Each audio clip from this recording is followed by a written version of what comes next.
Assalamu Walaikum. In this video, how to slice an image in Photoshop. Let's begin. Example, I inserted to this image and remove the background.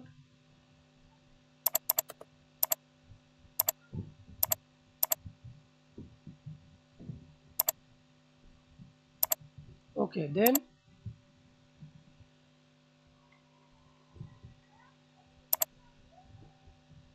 use rectangular marquee tool, elliptical marquee tool or polygonal lasso tool.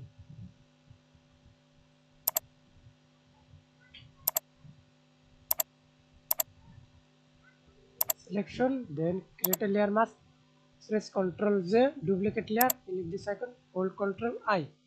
Okay, then slice, right click, convert to smart object or press Ctrl E. Okay, then again select this tool, selection tool, create a layer mask, press Ctrl J, press Ctrl I, move tool and move. That's it. Thanks for watching video. Please subscribe to my channel, like, comment, share.